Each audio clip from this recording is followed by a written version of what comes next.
Good morning students, I am your zoology teacher.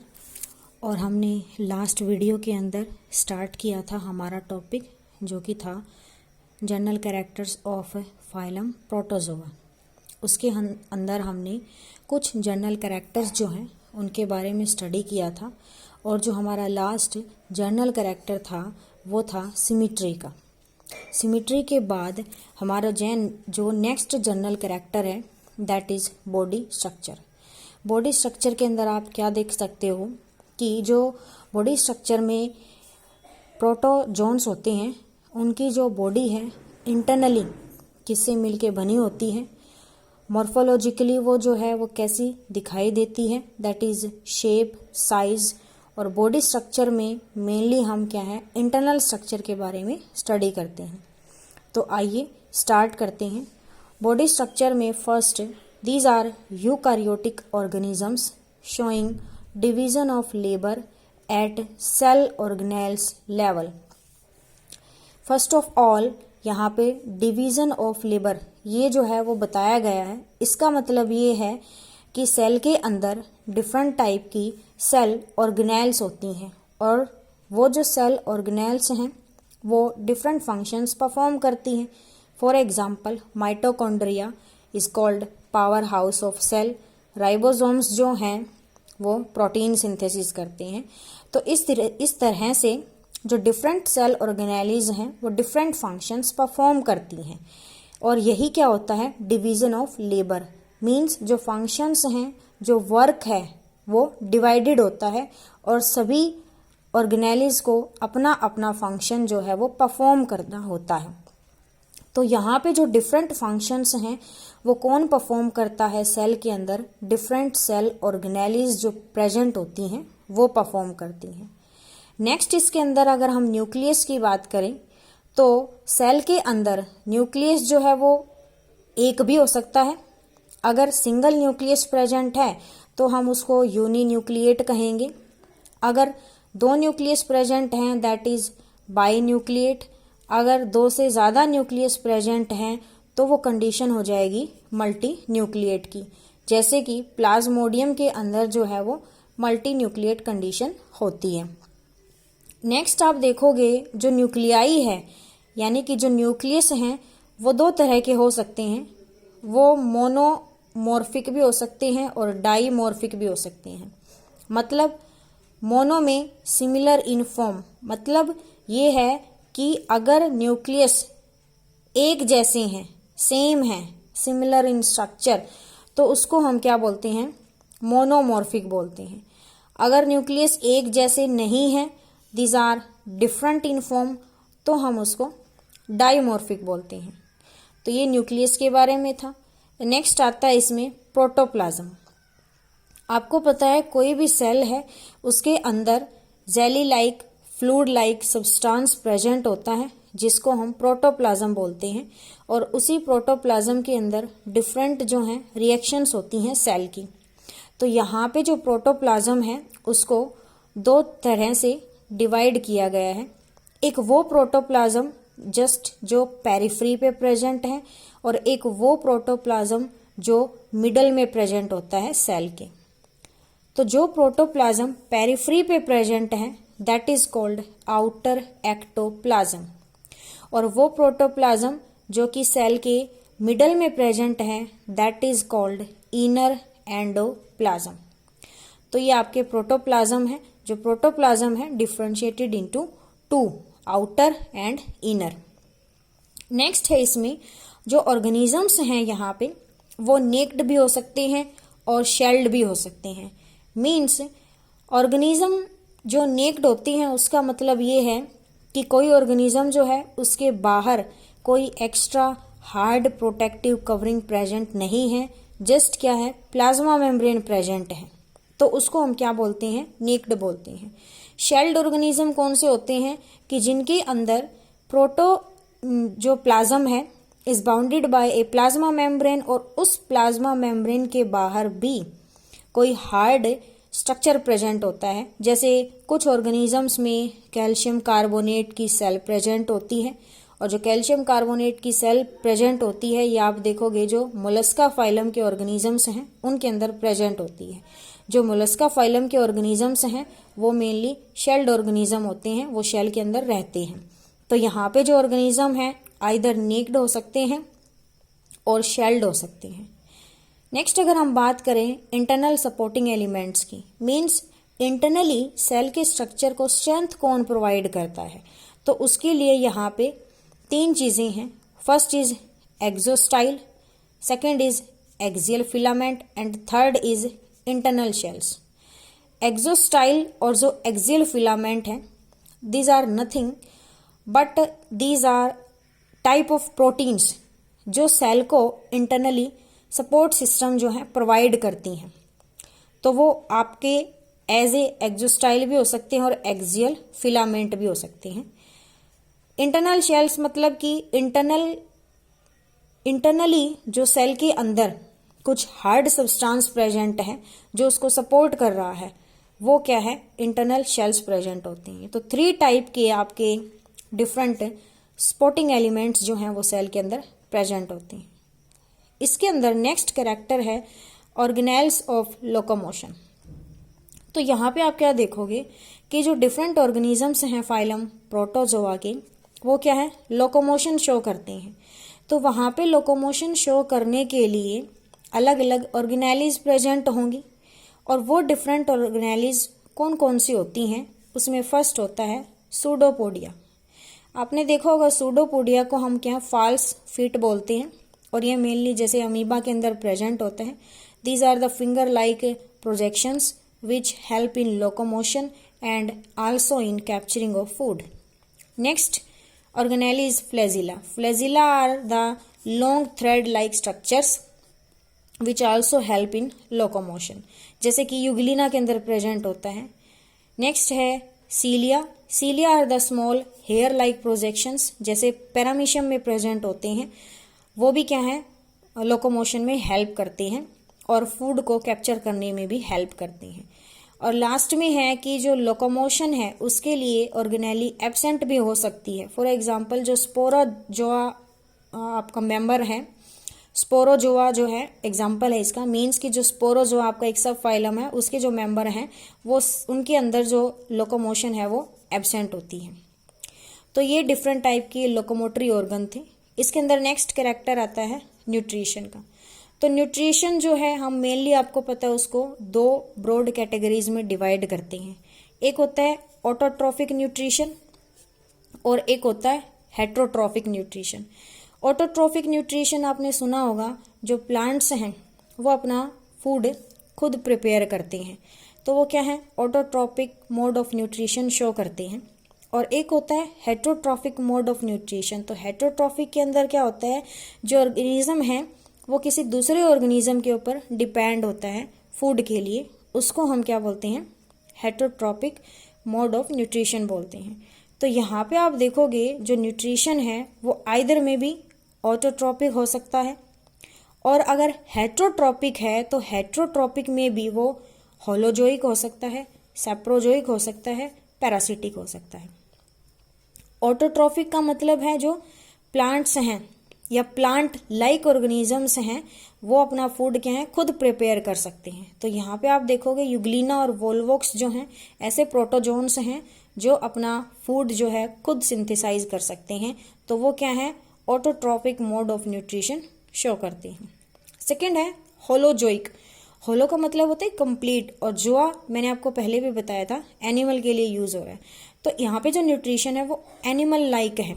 Animal like का मतलब है कि यहाँ पे जो फूड है वो क्या है, कंप्लीटली इनग्लफ किया जाता है, that is holozoic nutrition. Human beings के अंदर भी क्या है, holozoic mode of nutrition he present होता है। हम भी क्या है, अपने फूड को इनग्लफ करते हैं पहले, और उसके बाद में क्या है, उसकी डाइजेशन होती है। ऐसे ही अमीबा और पैरामीशियम के अंदर भी क्या होता है, फूड की पहले इनग्लफिंग होती है और उसके बाद में क्या है, उसकी डाइजेशन होती है जब वो सेल के अंदर चला जाता है। तो इस तरह के न्यूट्रिशन को हम होलोजोइक न्यूट्रिशन बोलते हैं। सैप्रोजोइक आपको पता है जो डेड डिकेइंग मैटर के ऊपर फीड करते हैं, वो होता है सैप्रोजोइक न्यूट्रिशन, जैसे कि ट्राइपैनोसोमा के अंदर प्रेजेंट होता है। और लास्ट है आपका पैरासिटिक। पैरासिटिक के अंदर क्या होता है कि जिसके अंदर एक ऑर्गेनिज्म दूसरे ऑर्गेनिज्म के ऊपर, that is called host organism, उसके ऊपर क्या है, फीड करता है और वहां से अपना न्यूट्रिशन जो है विड्रॉ करता है, तो उसको हम बोलते हैं पैरासिटिक मोड ऑफ न्यूट्रिशन। ये जो है प्लाज्मोडियम वो शो करता है पैरासिटिक मोड ऑफ न्यूट्रिशन। तो यहाँ पे आपने देखा 7 जो करेक्टर हैं टोटल हमने पढ़े हैं जनरल करेक्टर्स में। अब जो नेक्स्ट करेक्टर है 8th character, that is respiration and excretion.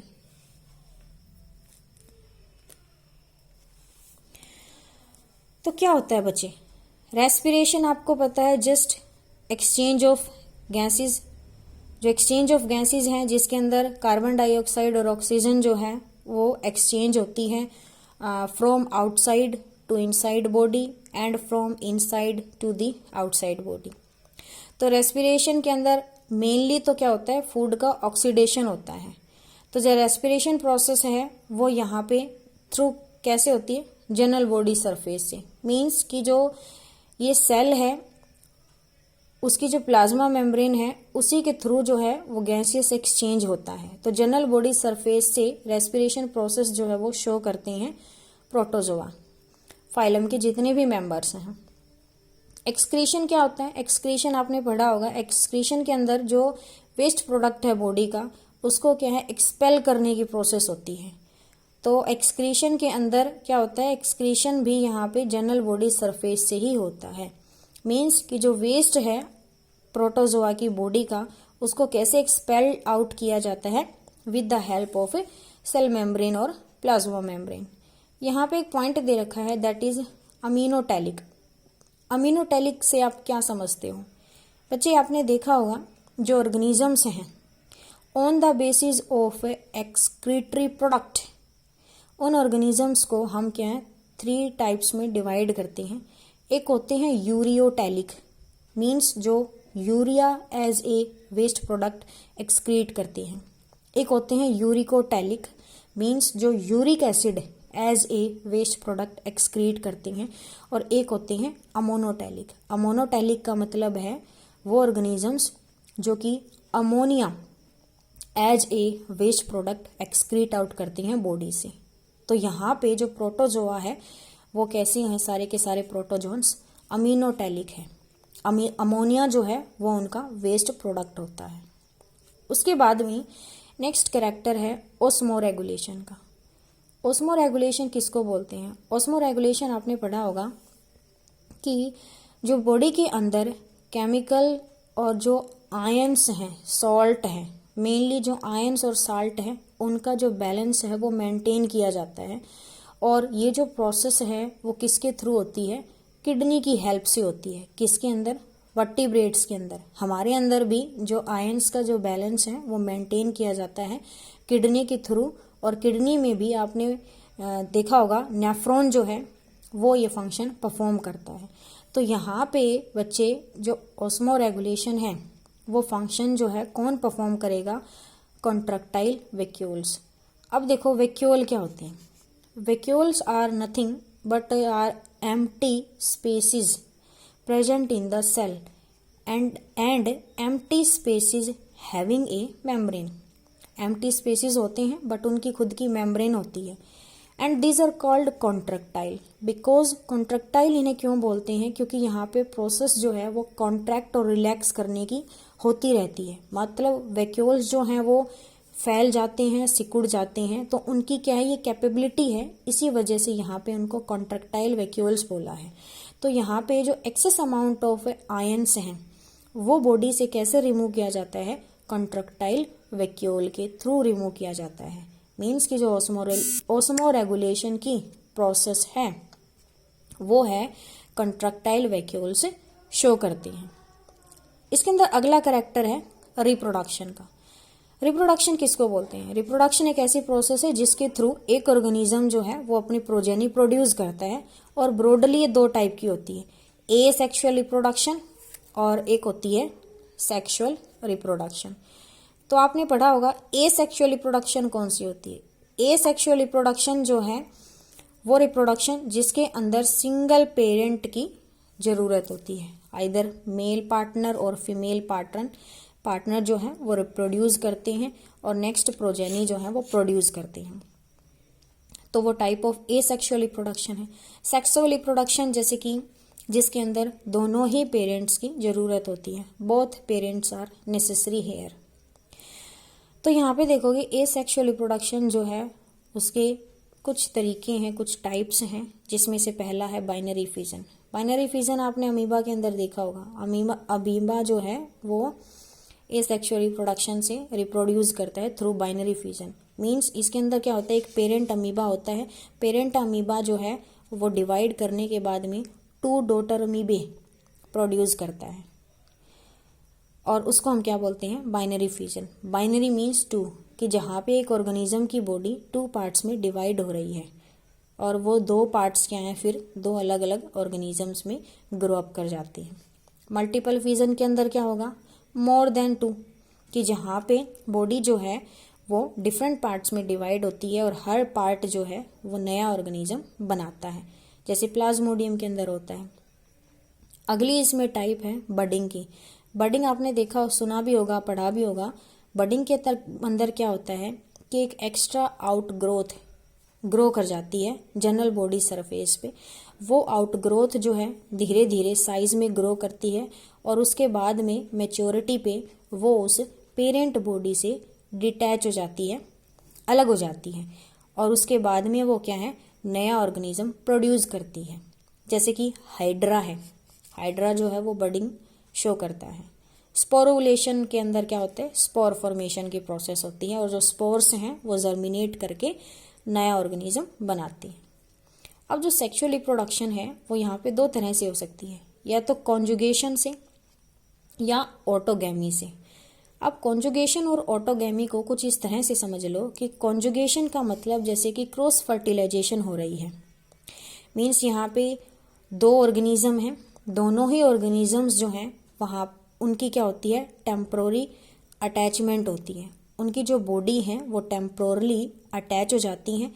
उसके बाद में वहाँ पे जेनेटिक मटेरियल जो है, जो गैमीट्स हैं वो एक्सचेंज होते हैं और उसके बाद में जो टेम्पोररी स्टेट थी वो रिमूव हो जाती है।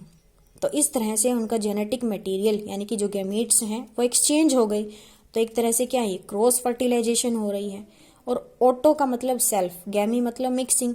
तो यहाँ पे आप क्या है समझ सकते हो कि सेल्फ फर्टिलाइजेशन होती है कि एक ही ऑर्गेनिज्म है, उसी ऑर्गेनिजम्स के गैमेट्स जो हैं वो आपस में फ्यूज करके नया ऑर्गेनिज्म बनाते हैं। और ये दोनों ही प्रोसेस जो है वो पैरामीशियम शो करता है। पैरामीशियम जो है वो आइदर कॉन्जुगेशन भी शो करता है और ऑटोगैमी भी शो करता है। इसके अंदर नेक्स्ट कैरेक्टर है एनसिस्टमेंट का। एनसिस्टमेंट मतलब एक प्रोटेक्टिव सिस्ट वॉल। क्या होता है एनसिस्टमेंट के अंदर, ये होता है कि कोई ऑर्गेनिज्म है वो अपने चारों तरफ एक हार्ड कवरिंग जो है वो प्रोड्यूस कर लेता है, जिसको हम क्या बोलते हैं, सिस्ट बोलते हैं, सिस्ट वॉल बोलते हैं। वो हार्ड कवरिंग क्या करती है, उस ऑर्गेनिज्म को अनफेवरेबल कंडीशन में प्रोटेक्ट करने में हेल्प करती है। तो वही प्रोसेस क्या है, एनसिस्टमेंट है। Formation of a hard protective layer cyst wall around itself, that is called encystment. यानी कि जो सिस्ट वॉल है वो किसी भी चीज़ की हो सकती है, जैसे कि कभी कभी वो सिलिका की भी हो सकती है, कभी कभी कैल्शियम कार्बोनेट की भी हो सकती है और कभी कभी जो है वो कॉम्प्लेक्स पॉलीसेकेराइड भी हो सकता है। तो वहाँ पे क्या है, एक प्रोटेक्टिव सिस्ट वॉल का बनना किसी भी ऑर्गेनिज्म की बॉडी के बाहर, जो उसको क्या है अनफेवरेबल कंडीशन में हेल्प करता है वहाँ से कोप आउट करने के लिए। तो उसको एनसिस्टमेंट जो है वो कहते हैं। इसके अंदर लास्ट कैरेक्टर है बच्चे हैबिटेट का। हैबिटेट किसको बोलते हैं, हैबिटेट होता है कि कोई भी ऑर्गेनिज्म उसका लिविंग प्लेस क्या है, दैट इज कॉल्ड हैबिटेट। तो यहाँ पे जो कोई ऑर्गेनिज्म है यानी कि जो प्रोटोजोआ है वो इधर फ्रेश वाटर भी हो सकते हैं, मेराइन वाटर भी हो सकते हैं, पैरासिटिक भी हो सकते हैं, सिम्बायोटिक भी हो सकते हैं और कोमेंसल भी हो सकते हैं। यहाँ पे इनका मीनिंग तो आपको सबका पता ही होगा। सिम्बायोटिक मतलब वो क्या है, सिम्बायोसिस जो रिलेशनशिप है वो शो करते हैं। मीन्स कोई भी 2 प्रोटोजोन्स हैं आपस में एक साथ रहते हैं और एक दूसरे को क्या है वो बेनिफिट प्रोवाइड करते हैं। फॉर एग्जाम्पल इसका कॉमन सा एग्जाम्पल है, आपने पढ़ा होगा लाइकन्स, जो कि एल्गी और फंजाई की एसोसिएशन होती है। ऐसे ही जो सिम्बायोसिस है वो प्रोटोजोन यहाँ पे शो करते हैं। एक होता है इसमें कोमेंसल। कोमेंसल आपने कोमेंसलिज्म के अंदर पढ़ा होगा। इसके अंदर क्या होता है कि दो ऑर्गेनिज्म है, जिसके अंदर एक ऑर्गेनिज्म जो है वो क्या करता है, अनअफेक्टेड होता है, और जो दूसरा ऑर्गेनिज्म है उसको बेनिफिट मिलता है। तो यहाँ पे जीरो पॉजिटिव वाली रिलेशनशिप होती है कि one organism is unaffected and other organism is benefited. तो उस स्टेट को हम क्या बोलते हैं, कोमेंसलिज्म बोलते हैं। तो यहाँ पे आपके 12 जो हैं जनरल कैरेक्टर्स खत्म होते हैं, और इसी के साथ में जो जनरल कैरेक्टर्स थे प्रोटोजोआ के, आपका ये टॉपिक भी क्या है, ओवर होता है। इसके अंदर आपका नेक्स्ट टॉपिक रहेगा क्लासिफिकेशन का। तो जो अगली वीडियो आएगी उसके अंदर आपको क्लासिफिकेशन जो है फाइलम प्रोटोजोआ की वो करवाई जाएगी। Thank you.